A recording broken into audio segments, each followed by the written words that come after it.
Welcome back to class. This is my first attempt at recording a video lecture, so I don't anticipate that this is going to be perfect, but we all have to start somewhere. And so what I'd like to do right now is complete the topic of qualitative research that I was talking about last week in class. I do hope that you've had the chance to read the chapter in our textbook, in the Shapiris textbook on qualitative research. Also, if you've listened to the audio on the pre-made PowerPoint that comes with the online version of the class, you can hear a different professor talk about qualitative research, and she has completely different examples than the ones that I have. So just to pick up where I left off last time, I was talking about Ollie Russell Hochschild's work, and now my PowerPoint is not working. Here we go. Ollie Russell Hochschild's work, Strangers in Their Own Land, and I use this as an example of grounded theory, where grounded theory is often used, I believe, although I'm not an expert on this by any stretch of the imagination, but grounded theory is often used by sociologists who do interviews with people and then try to tie the interviews in with existing data sets such as voting patterns, statewide economic information, and job reports and things of that nature. What I said last time in describing Hochschild's really excellent work is that she spent a considerable amount of time visiting the area outside of New Orleans over the course of about 5 years, repeatedly going down to visit her informants, catch up with them, meet new people, and hear their stories. And I, looking on the internet, I just earlier today found a nice interview that Hochschild does that's about an hour long. I'll post the link to that on the Canvas page so that you can check that out if you like. And one of the things that struck me is that she's still going down there. She published this book in August 2016, and she's still going down there to talk to the people that she developed as her informants. So it's sort of an ongoing thing that's, I believe, is probably never going to end for her. And she really enjoys hanging out with these individuals, in spite of the fact that they have very different viewpoints about politics and ideology and so forth. But her position is that they, each side, the left and the right, have a lot to learn from each other. And so it continues to be a project of interest for her. And again, that's grounded theory. If we go back to this graph by Johansson that I had on the board last week, we can see, and I've got my cursor here in extra large format to make it easier to see. We can see this methodological cleavage here that separates quantitative and qualitative research. The quantitative down here, and if you recall last time I took issue with the notion that logical positivism is anything related to quantitative research. Nobody really calls themselves a logical positivist today. It's just sort of an empty area. But people who do qualitative research often have that bias against the quantitative people in thinking that they're logical positivists. And this is logical positivism is a philosophical school that existed in the early 20th century, where essentially the notion was that if you cannot find empirical evidence of it, then it is worthless as a truth claim. Doesn't mean that it doesn't exist. It just means that you cannot use information that lacks empirical backing in any type of a truth claim. And I think it's easy to see how people who do not do quantitative research can get that misimpression about what quantitative research is all about. But by the same token, the quantitative people who are situated over here doing their surveys and experiments and running the statistics on it, they tend to have an erroneous perception of the qualitative side, which we see over here. And grounded theory sort of straddles the cleavage in the sense that, yes, it's qualitative because people do interviews and try to make sense of those interviews, But it's also quantitative because the researcher tries to pull in other existing data to help make sense of the qualitative interviews.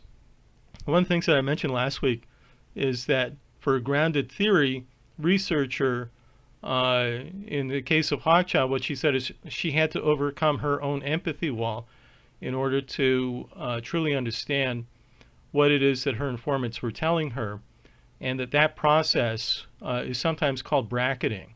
Now, the use of bracketing in grounded theory, and again, I'm no expert on this topic, but it seems to me that there's a limited amount of bracketing that happens among researchers who do grounded theory. I think that it's much more apparent in the next type of qualitative research that I'll cover, which is phenomenological research, where bracketing is really critical in order to have it operate successfully in terms of a methodology, at least according to one of its most well-known adherents. And so just to recap what we had over here, I talked about case studies and anthropological field work last time, and these weird studies from the early 20th century with people like Malinowski, who lived among the villagers of the Trobriand Islands, and then the Chicago School, which I sort of skipped over. And in case you weren't in class, this does not refer to our institution. This is the sociology department at the University of Chicago, where they're sociologists and criminologists in the middle part of the 20th century advanced a particular research agenda where they tried to describe things like street corner society, or there was one that I can't remember the author's name, but he got to know very well a group of professional burglars, and he tried to understand what motivated them and what their lives were like. So this is a particular school of thought. It's qualitative in the sense that you have the person writing about the society, but it does not tend to involve direct interviews that are interpreted. At least that's not the basis of it. It's you learn about the society by living in the society and then writing about it. Grounded theory, the researcher is outside of that society and is coming in to collect data. And phenomenology, as I'll explain, operates a little bit differently. And phenomenology I've put somewhere up here. It's much more strongly qualitative in nature. There's very little quantitative aspect of it. So I just sort of arbitrarily put this arrow here in order to situate it. I'm not familiar with these author names here. I don't know what type of research they do. So I'm not intending to implicate them as phenomenologists, but more so that phenomenology would be situated further up in the qualitative side, away from quantitative. And the phenomenological approach is an offshoot of grounded theory, I think, but it also involves a more extensive use of interviews. There's never any attempt to bring in outside data sets in order to make sense of the interviews that are collected. And here, I think the main difference is that the researcher utilizes as the primary source of information recorded interviews with participants, a small number of participants. And in this slide, what I've done is put up a photo of the leading figure in phenomenological research, and his name is Emilio Giorgi. I also just found a link to a recent interview a year ago, exactly a year ago, that Giorgi did, and it's about 25 minutes long. I listened to it, and I think it's very informative because in that particular interview, he speaks directly about phenomenological methodology. And so I'll post a link to that on Canvas too, so that if this is an area that you're interested in, perhaps in terms of your final project, then you can use that as a potential resource. Now, I also have a book by Giorgi that I got a couple years ago, and I've read portions of it, not the whole thing. Unfortunately, all of my books and paper files are locked away at the school's office, And as of today, March 19th, we are on lockdown. We are not allowed in the building at all, not even faculty. So I don't know what I'm going to do about that, but in terms of what I have to cover for the rest of our course this semester, I don't think it's going to be an issue. But I guess what I'm saying is that I can't access my notes that are at school.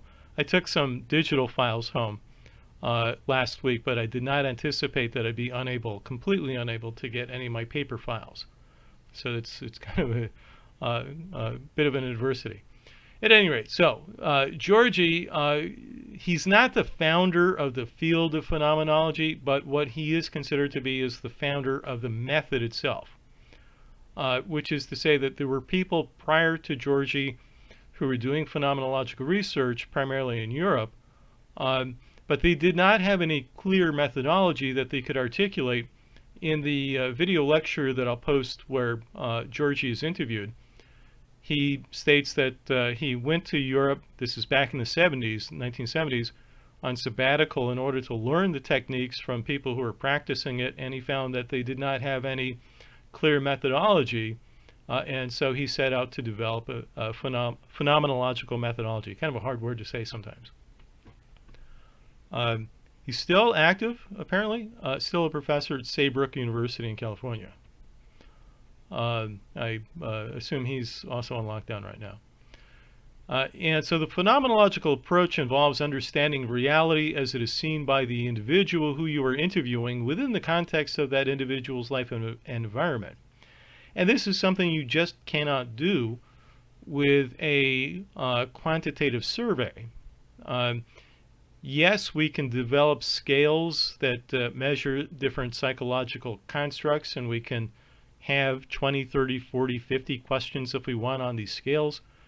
But those types of measurement techniques cannot ever hope to truly capture the person's lived experience because we don't anticipate what that person's going through before we write the scale. And furthermore, you'd have to have a scale that's individualized for each and every person, which is simply not possible. This is part, I think, of Georgi's motivation for developing the school of phenomenological methodology, in that he wanted to be able to get to the root of an individual's thought processes about their place within the world, and to understand the meaning as it occurs to that individual, not as it shows up on a 7-point scale. So it's this phenomenological approach is directly in contravention of a quantitative approach. I guess you could say they're mutually exclusive. And in his book, the one that I have at the office that I cannot access, Georgi argues that the phenomenological method, must include more than one individual who was interviewed. And the reason why for that is because if you want to have a broad conceptualization of the phenomenon that's being the phenomenon that is of interest to the researcher, one person may not have had all of the different types of experiences with that phenomenon. So if you're talking about something like social isolation, something we're all going through now, or bullying at school, any of these kinds of topics, one person's experience can be very different than another person's experience, even though they're going through the same type of thing, the same type of experience. But their individual experiences can be quite different. And so he argues that you should include more than one individual, anywhere from 3 to about 12 people. And I think he would encourage researchers to get 6 or 7 or 8 individuals to interview in order to get a full scope of how this, whatever the phenomenon is that's being analyzed, what is the full expression of that within human nature. So multiple individuals are interviewed. The interview can be a one-off type of thing, assuming that you are able to tap into the phenomenon successfully. The interviews are then transcribed. And so you might have an interview that lasts for about an hour, And depending on the informant's or participant's um, style of speaking, of conversation, that interview that lasts an hour might be anywhere from 20 to 30 pages of text. Uh, all knowledge about the phenomenon that is held by the researcher must be bracketed out. And so this, I think, is really an extreme form of bracketing relative to what we saw with Arlie Hochschild and her grounded theory research, where only parts of parts of the researcher's opinion about things, about ideology, for example, in politics, would have to be bracketed out in order to understand. Here, what Georgi argues is that everything that you know about the topic has to be bracketed out. I just don't know how you do that, but that's what he encourages as part of his methodology. Next, the text must be divided into meaning units. And what I mean by that, and this is going directly off of Georgi's description of it, both in his book and in the interview that I'll post the link for, once you have the transcription, you're reading through the transcription, you make a mark on the page at any point at which the person's narration of their lived experience moves from one meaning unit into a different meaning unit. It could be half a sentence, it could be a paragraph long. So there's really no rule in terms of how much text this happens to be, but the idea here is that if a person is talking about sadness, for example, and then all of a sudden it shifts to anxiety about the phenomenon that's being investigated, those are two different meaning units. You need to separate those so that each meaning unit can then be analyzed by the researcher in a different way. And I'll get to that in a second. These meaning units are then examined for common themes, and sometimes you have repetitive meaning units so that some can be canceled out, where some of the sections of text are just introductory discussion, and you can eliminate those from analysis. Once you've identified the different meaning units, you can group them together into these common themes. And the themes that are identified are further explored by the researcher in what Georgi calls an imaginative process to determine the underlying meaning. And this is something that, it sort of boggles my mind how this works. I haven't really read much phenomenological research. I've been trying to learn more about it because a lot of our students at the institution, particularly in the clinical psychology department, are interested in this process, and so I like to know about such things. First of all, I don't understand how an individual can bracket out everything that they know about the phenomenon. I just, realistically, knowing what I know about social psychology and social cognition, I don't think this is actually possible. But that's my own bias, I guess. And then the second thing I have a problem with is when you have themes that are identified to be explored in this imaginative process, how is it that you analyze those texts in a fair manner? Which is to say, okay, so you've got this half of a paragraph that's a meaning unit. The researcher might then try to boil this down into something shorter. It could be a term or a shortened phrase that stands in for this longer passage. Now, that process itself, I mean, if you're successful in bracketing out all of your background information and your own understanding of things, maybe this would be a fair and unbiased process, but I just don't understand how you can do that. One method that Georgi does recommend is that, well, once you have these meaning units identified by marks on the page, and you can put them on different pieces of paper if you like, you can then give them to independent raters who don't know what you know about the topic. And that's a nice control. In his interview, Georgi mentions that, well, the empirical type of people have trouble with this sort of thing, and I guess he's talking about people like me. and that this would make them happy. And I guess it does make me a little bit happier because I know that everyone has underlying biases in terms of how they interpret information.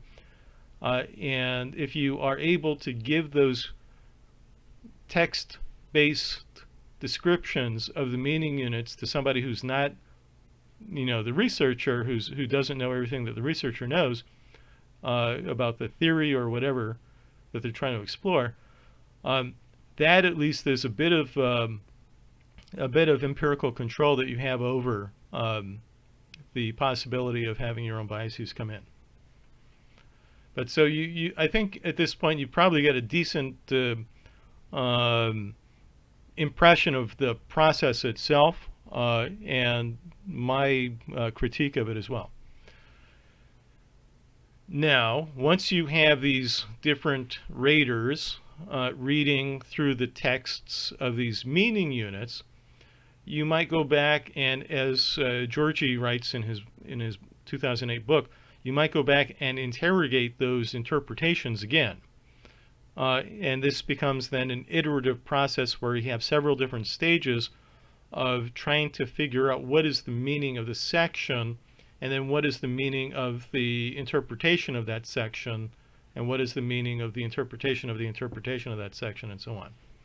Until you get to the point where everything is boiled down to its essential core essence, and that is the fundamental purpose of phenomenological research. So if you were doing something like a phenomenological study of sex offenders and how they're able to benefit from treatment in society and reintegrate into society in a way that they're able to be law-abiding, productive individuals again, what are the different things that happen to them that are impediments to this process? You've got some of them wearing ankle bracelets. In fact, many are under house arrest.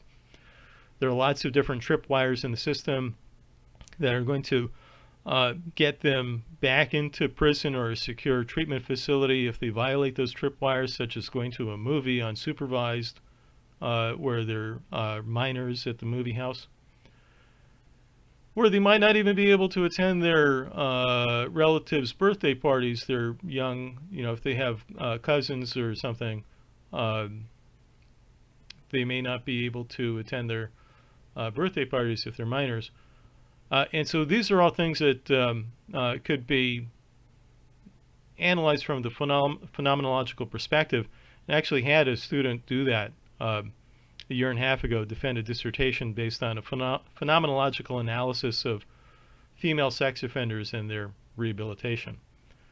And so I think it's a useful process, particularly because you're able to identify things that you hadn't thought of before. And this particular student did find a number of things that were quite striking in terms of the offenders who are now living at home, their inability to function as normal citizens anymore. But that's a long story there by itself.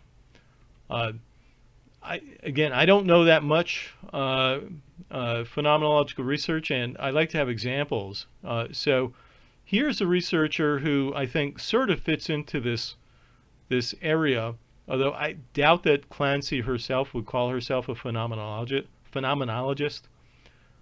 Susan Clancy was at Harvard University doing her dissertation in the 1990s, and she you can see the old computer monitor there that dates that photo to more than 15 years ago. She interviewed people who believed that they had been abducted by space aliens. It's not hard to find them. You just put an ad in the paper if you're in a major city, and you'll be able to find lots of people who believe that they were abducted by space aliens. So these people came down to her office at the psychology department at Harvard, where she was a grad student doing her dissertation, and she interviewed them. She did qualitative interviews that were semi-structured, meaning that she had a list of prompts that she intended to use with these people to get them to talk about certain things. A A lot of qualitative researchers who do the phenomenological approach, they like to have completely unstructured interviews where they don't even have any questions prepared, which drives IRB committees crazy, because IRBs always want to see what it is that you're going to ask people. So Clancy had a semi-structured interview system in place, and she was able to get quite a bit of information from them, information that she published in a book a number of years ago. And most of them had problems in life. Virtually all of them had been hypnotized in order to get to these alien abduction memories, and things of that nature. So she's able to find common themes among the individuals. In this case, she placed ads in the papers in Boston. Sometimes she traveled to meet people because they were too anxious to leave. One of the participants that she described in her book was so anxious about being abducted by space aliens that he refused to leave his farm. And so she drove to New Hampshire to meet this informant at home and interview him. A lot of grad students would not have the means at their disposal to undertake such a time investment in order to interview somebody. But she was very into it. She attended alien abduction conferences and was introduced to leading figures in the field such as Bud Hopkins. I went to a couple of alien abduction conferences back in the 90s. If I ever meet Clancy in person, I'll ask her if she was at the one in Philadelphia in 1996. But I did correspond with Clancy a couple times over email. She's no longer in the country. She lives in Nicaragua. Bud Hopkins was an artist in New York City. He died a few years ago, and he was also a hypnotist. He was not a psychologist. He did not practice psychology, but he had learned the technique of hypnosis, and he believed in alien abductions, and he hypnotized people who thought that they had been abducted, and sure enough, he was able to get them to recover memories of being abducted by aliens. So Hopkins was sort of the center point of a lot of these people's lives, because he was deeply involved in the alien abduction world. Let's see. So common themes in the interviews. The alien abduction memories all involved hypnosis. Interviewees had areas of life that were unsatisfactory. And that's the same thing that I saw when I was at that Mooney cult, that everybody that I talked to who was coming in had, really sad stories about life. One was a failed boxer, and one was a failed artist, and one was a failed poet, and one was a failed, a housewife, failed marriage or whatever. And this, in the cult, it was the cult that gave their lives meaning, and in this case with the alien abduction, it's the story that, the dramatic story that they had been picked up by space aliens and experimented on in the spaceship that gave their lives meaning, which is quite interesting. And they used their alien abduction memories to explain all of their psychological and medical difficulties. So if they had an unexplicable rash or some pain in some part of their body, it's because that's where the aliens stuck a big pin in them to take a biological specimen. But never was any evidence produced by any of these individuals that medical tests showed anything abnormal, other than, person has a rash or whatever.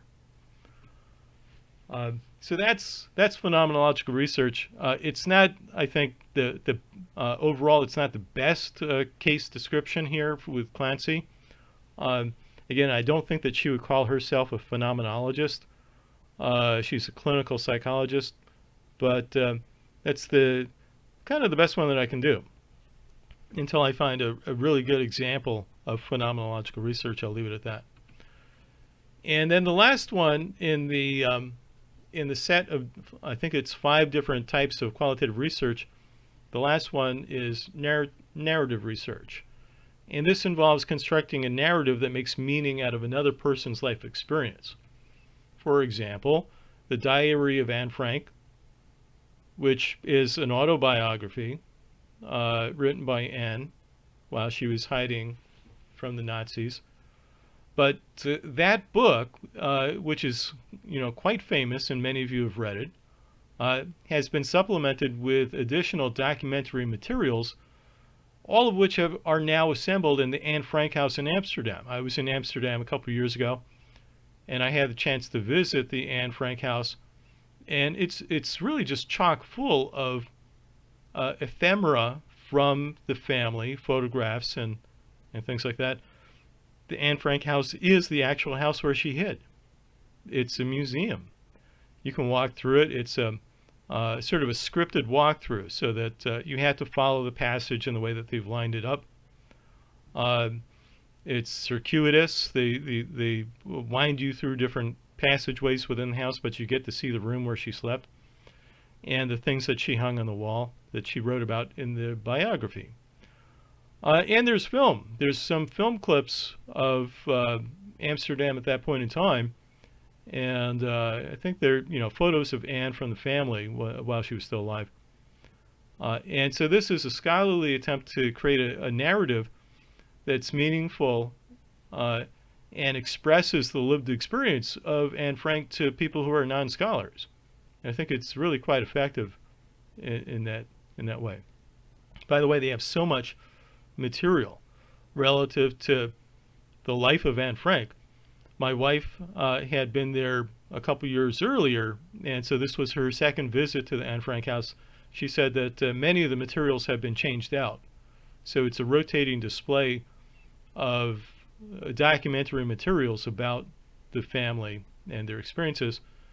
So if you've ever been to the Anne Frank house and you think you might want to go back at some point, probably they will have different materials on display. It's worth going again. And being in Amsterdam, it was really quite striking that when you walk down the street, you never know what you'll find. We were just walking down one street about 10 blocks away from the Anne Frank house, and there was a little plaque there that had been set up on one of the canal bridges, simply to say that on this street, on this particular date during World War II, when the Nazis were in Amsterdam, they knocked on every house because this particular street had many Jewish families in it.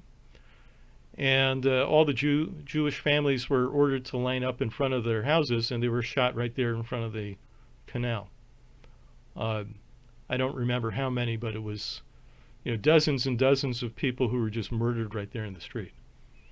And so that helps too, to put the whole thing into context, to help understand what it must have been like to be in hiding for as long as Anne was in the roof of that building. Here's another example, this narrative approach. Anne Sexton, the poet. Probably most of you have not heard of Anne Sexton. Typically when I ask students in person with a class of our size, maybe one or two people within the class were interested in poetry and knew about Anne Sexton.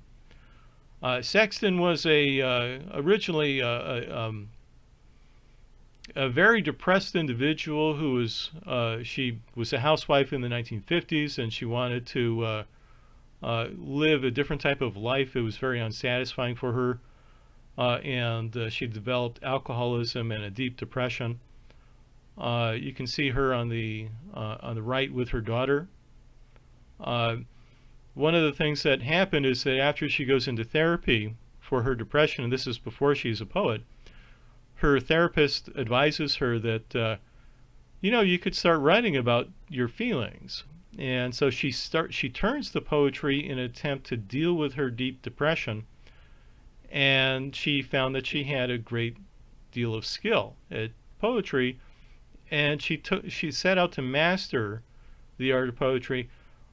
After a number of years of practicing in poetry, she was published widely, and she's really seen as the one of the dominant poets of the 1960s, one of the most highly skilled and also most controversial poets, because she was developing her own style that was quite different.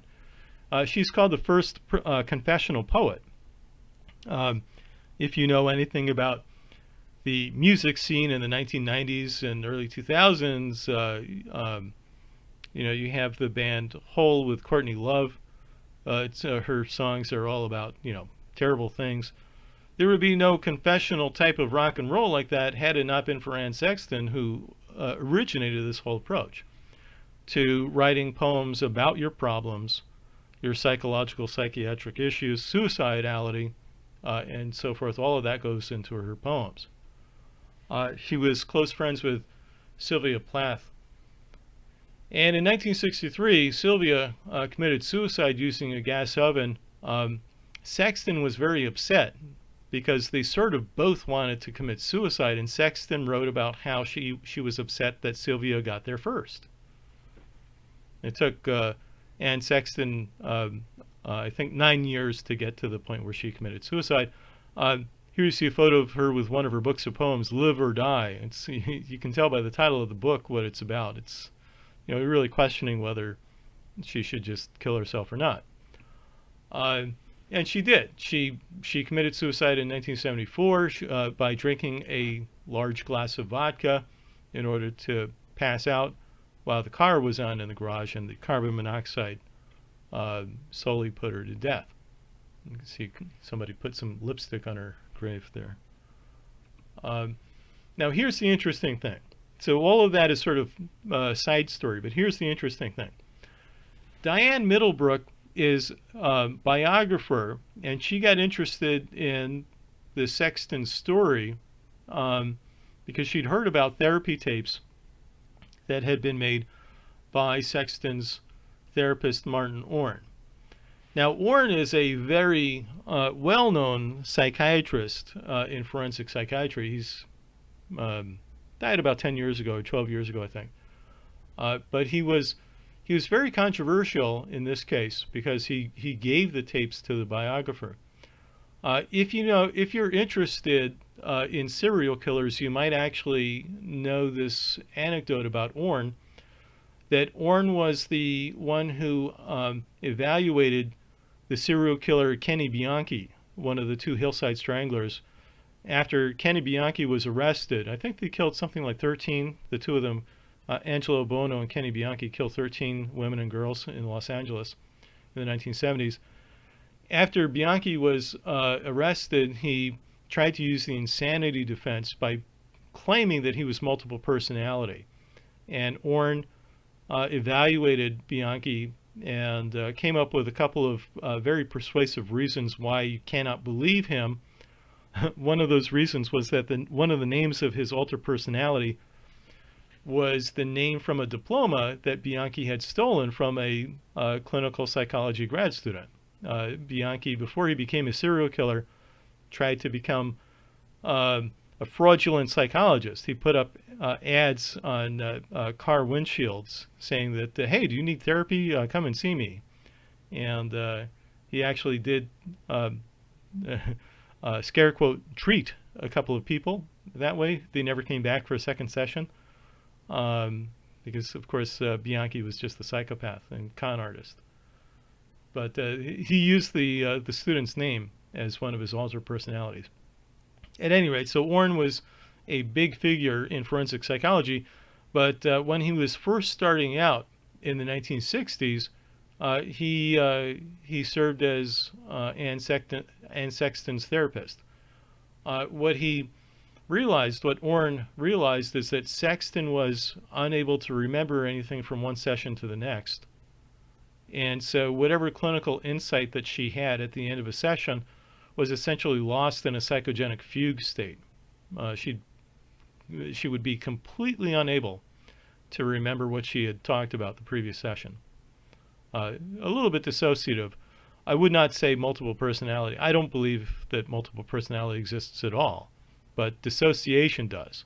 And a state of dissociation is simply being unfocused to a very, very high degree, and this interferes with thought processes and memory. It's not to say that you can't remember things, but you can have difficulty remembering things because you don't have a straightforward linear thought process.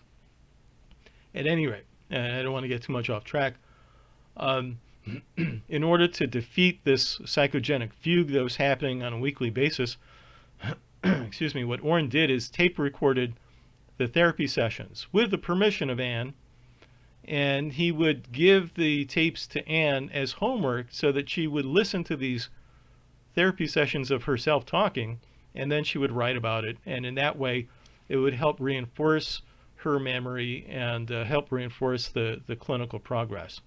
And apparently it was very effective. And it was effective to the point where she got into writing poetry and became a Pulitzer Prize winning poet. So after Anne commits suicide, actually quite a few years later, the biographer Diane Middlebrook contacts Orrin and asks if she could get the tapes to use for the biography. Now, the biographer Middlebrook had the permission from Anne Sexton's daughter. So there was no violation there in terms of privilege because, and you'll learn more about this when you take the class in mental health law, the way that privilege operates, the privilege communication within a clinical situation, is that the privilege is owned by the client, not the therapist, and privilege can be passed on like property. So after Anne dies, the privilege to those tapes goes to the daughter.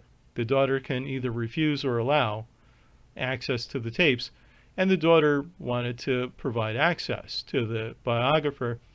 And so now Martin Orrin was faced with a situation where he either had to give the tapes over, he wasn't forced to, he had to make the decision, but if he gave the tapes he would be in violation of confidentiality. And so this illustrates the difference between confidentiality and privileged communication. Privilege is owned by the client, but confidentiality is a promise that's made by the therapist. And so when Orrin decided to give the audio tapes to the biographer, the American Psychiatric Association was very upset with Orrin, but he was never censured in the sense of losing his license or anything like that. He was publicly shamed for doing this because it was a violation of his promise of confidentiality. But Orrin said in his own defense in an article, an opinion piece in the New York Times, well, Anne was a confessional poet. She put everything out there for everyone to see. This is what she would have wanted. But among the disclosures within the audio tapes were the fact that she was a terrible mother, deeply alcoholic. She had a lot of anger issues at her kids, and really was not a very nice person in a number of ways. At any rate, I'm not into poetry, but I really enjoyed reading this biography. I read it for my mental health law class about 10 years ago. And it made a big impact on me. I would recommend it. Even if you're not into poetry, if you're interested in depression and suicidality from a clinical perspective, it's a great resource. You know, it really gives a lot of information. And that's the whole point of narrative qualitative research. So you're pulling together documents, perhaps about a deceased individual, in order to see what was really going on in that individual's mind. You probably do not have that individual to interview because they're deceased.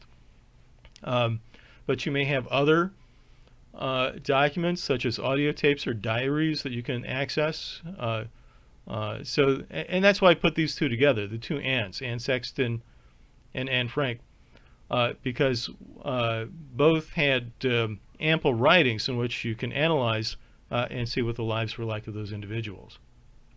So that's the narrative approach. The therapy tapes provided a deep level of understanding of Sexton, which otherwise would have been completely impossible. I mean, the poems themselves are quite telling, but without the therapy tapes, you know, the biography would not have been interesting at all. So just to sum it up, we've got these 5 different methods of qualitative research, and you can see how they differ in a great level of detail. In psychology, the ones that are primarily used are phenomenology and to some extent grounded theory, but not as much. And these techniques tend to be dependent on the materials that are available, and a person who's using any of these techniques can be very creative in how they address the information or how they obtain the information. Um, and so I think that's a nice summary. These different types of qualitative research, none of which, the type of information that you get from any of these, uh, uh, no type of quantitative research is ever going to approach the level of detail in terms of description of the lives of the individual that any of these 5 different types of qualitative research are able to do. So as someone who's essentially raised in the quantitative sphere, I see a lot of benefit to qualitative research, but it also has limits. The primary limit of all of these is that you cannot extrapolate from these cases, from these ethnographies, from these interviews or narrative approaches. You cannot generalize from these to the population at large. And so that is a weakness. But from my perspective, what I see is that, well, we can develop hypotheses using these qualitative methods. We can develop hypotheses that we can then devise tests to measure if we're interested. And I don't think that there's any, to my mind, better example of qualitative research than Hochschild's book. It's really quite amazing. The deep level of understanding that Hochschild was able to give to the Tea Party proponents and how they came to endorse Donald Trump, something that I never would have been able to understand on that deep of a level had I not read her book at least 3 times. I will also post, I've not done it yet, I will also post a article describing her book in summary that she wrote for a magazine back in 2016. Okay, well that's it for now. Stay tuned for more updates. I want to put together a discussion of the final project and a discussion of, I think that there's one last topic on our agenda for the semester, and I want to do something on that. So I'll talk to you later. Have a good day. And stay clean.